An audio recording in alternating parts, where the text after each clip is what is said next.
All right, welcome back, everybody. Our candidates are ready. Please take your seats.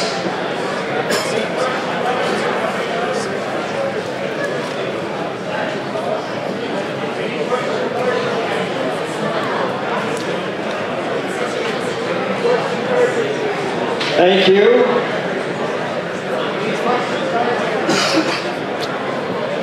Clap once if you can hear my voice. Clap twice if you're ready to go. Clap 3 times if you made a big donation and are proud of it. All right, thank you very much. Ladies and gentlemen, we have some special guests here today. I would like to acknowledge Member of Parliament for Calgary Skyway, Darshan Kang.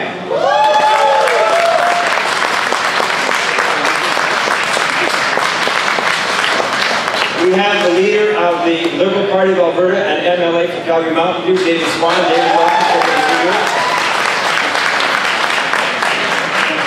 We have the leader of the Progressive Conservative Party of Alberta and MLA for Calgary Hayes, Rick McIver. And the MLA for Calgary Fish Creek, Richard Godfrey. Richard? Did I miss any other elected officials? Because it would be a crime. Rick Fraser, Calgary South. Rick Fraser, welcome. So glad to have you with us. That's great. Thank you. Do you have anybody that'd like to be a future MLA? Just checking, just checking. All right, okay. I would like to also honor the members of the executive of the Calgary Leadership Forum that are here today. I'm going to ask them all to stand and remain standing. James Maxim, Elaine Yost, Steve Chapman, Dolores Pilsel, Bruce Lee. Let's give a round of applause for the members of the board. Thank you very much. So, here's the deal. I used to be a member of City Council. You got to ask questions as long as you wanted, and you had to speak for 5 minutes, and that was it. When I was a member of the Alberta Legislature, you got to ask questions as long as you wanted, and then you could speak for 30 minutes, and that was it. You know what I figured out? You could say everything you needed to say in 5 minutes. As a matter of fact, these gentlemen and lady about to prove you can say everything you need to say in 1 minute, because that's what you get for this question. So, when the 1 minute is up, Dolores is going to stand holding the red card. Dolores, and you're going to know it's time to move on to the next person. We have 3 pre-selected questions, and then we're going to get to all yours. And the way we're going to work is this. We're going to go in order. So Fan will go first, and then we're just going to go in order. And then the second question, we'll move down 1. The third question, we'll move down 1, so everybody gets starting chance. All right, so here we go. Question number 1.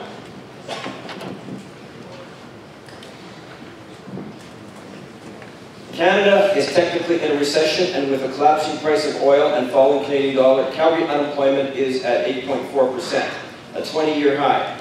Calgary's been losing 1,000 jobs a week since oil prices crashed. What is your party's solution to create jobs and revive the economy without adding to the already $10 billion deficit? You're up. It's a loaded question, so just, yeah. Okay, well, I think the green solution is quite clear and simple, actually.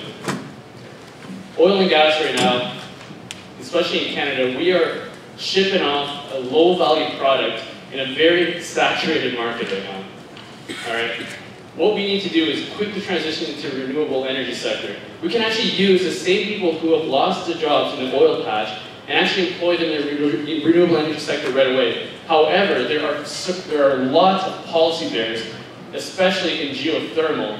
And now geothermal can actually employ the same people who do drilling, piping, and as well as salespeople as well. These are directly relatable jobs. And right now, unfortunately, the government is not addressing the policy barriers in order to enable a lot of the renewable energy jobs to really have an equal level playing field with the energy sector. So a lot of people talk about diversifying the economy, but what we need to do is diversify the energy sector and the way we think.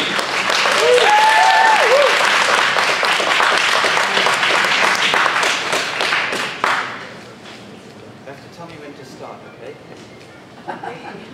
When you start, then I'll push the button. Okay, thank you. Okay, testing. Just turn on. Go. Okay, in January, we lost 10,000 jobs in Calgary alone. That's hundreds of jobs a day that we are losing. The three things that we need to do to help this province today, the first thing is that we need to eliminate small business tax. And then that will start creating jobs and help grow the economy. The second thing we need to do is actually start smart infrastructure projects. Again, this would include schools, healthcare, and infrastructure. And then the third thing is that we need to finish Energy East Line pipeline to get our resources to the market.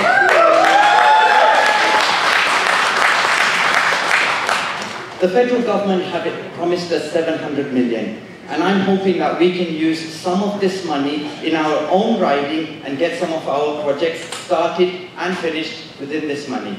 Thank you.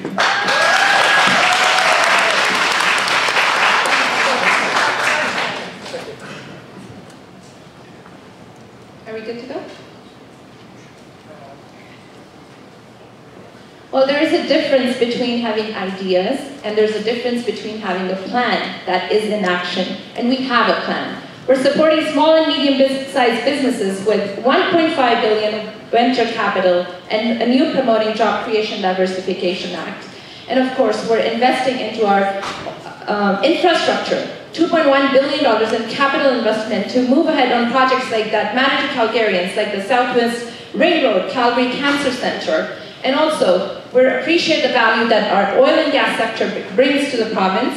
We're committed to working with Alberta energy companies to continue developing our natural resources in responsible and sustainable ways and investing the industry's cutting-edge innovations to continue diversifying and strengthening our economy. We're fighting for Energy East. We're also trying to get our pipeline come through BC as well. So we're working with the oil and gas sector. We're investing into medium-sized businesses, small-sized businesses, and that's how we plan to diversify the economy. Good job.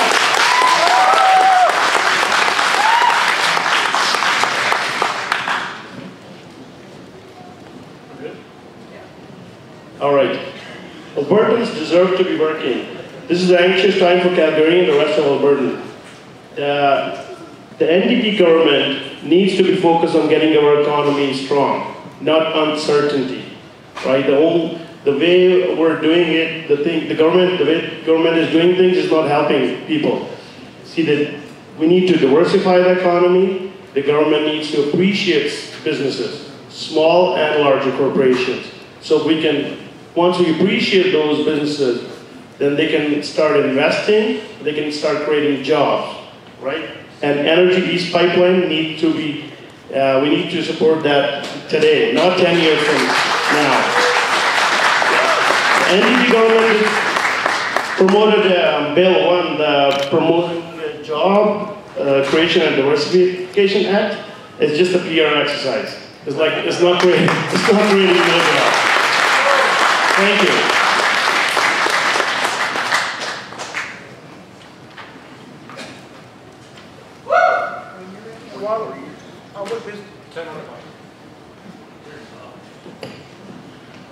Our businesses are the one who create the jobs. We used to have the Alberta Advantage, which is gone under PCs and NDP. We need to bring that Alberta Advantage back. The Alberta Advantage increase investment and employment in Alberta such that we can rely on high tax revenues from people and business without raising their taxes. And these both parties increase their taxes. Wildrose is the only party that won't raise the taxes. That won't scare the small business. That won't scare the medium-sized business. They're the one who create the jobs. After hiking personal and corporate taxes, NDP have now surprised us with another $3 billion carbon tax grab. That won't help businesses. We need to create a friendly business environment so they can tell their employees, you have a secure job. We are doing good. We need to bring that Alberta Advantage back, and Wildrose is the only party can do it.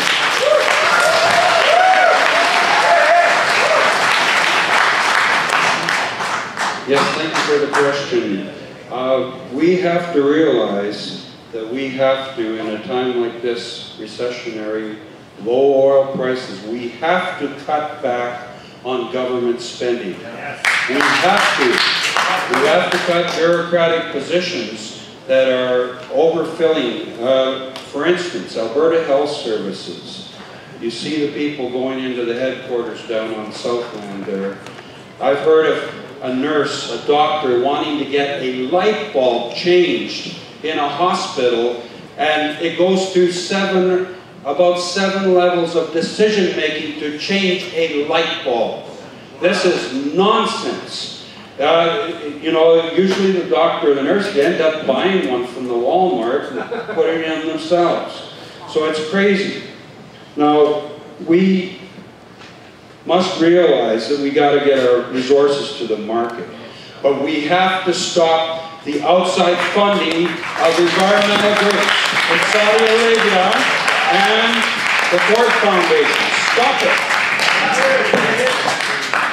All right, good. Well, we're off and running. Question one, number down. Question number two, we're going to lead off with the Liberal candidate to be the first to answer this one. We'll go down the aisle. Don't turn the microphone off, so we don't have to keep turning it back on.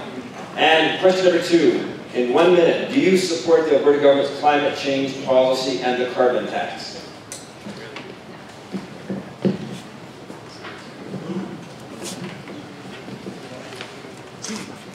Okay, Alberta needs to thrive, and it needs to get our resources to market in an environmental and a responsible way. That's important.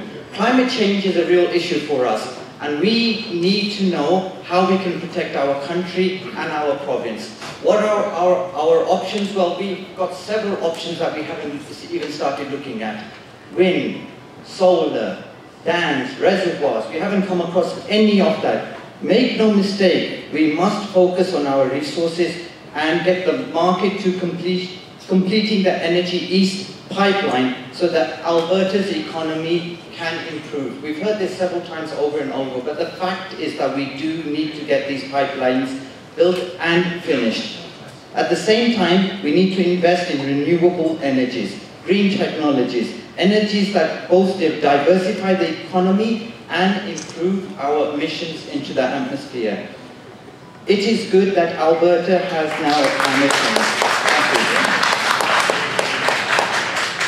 I'll thank Mr. Garbani for agreeing with our plan, because that's exactly what we intend to do. Thank you.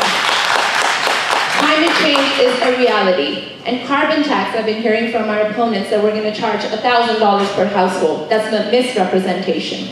The government figures are $500 on an average per family. And also, what is said is for low-income families, that money will be coming back as rebate. That's important to know.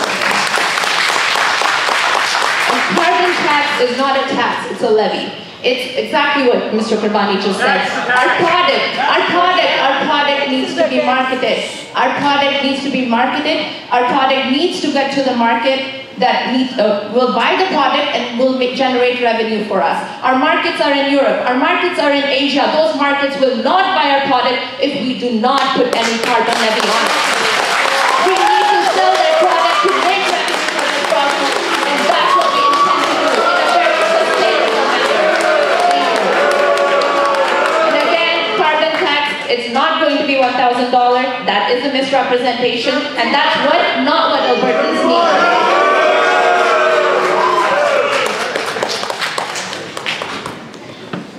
You know, the government needs to stay out of Albertans' wallets. So, this is not the time to put more taxes. This is the time to create jobs, right? So, I don't think this is the right time to punish people who are already losing the jobs. Thank you.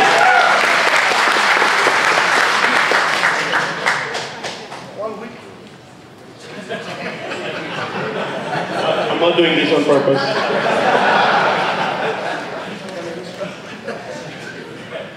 Well, we can argue the numbers, but let me be very clear. The NDP carbon tax is a $3 billion tax grab that will cost Alberta families. We can argue 500, 700 or 1,000, but it will cost the Alberta families a tax.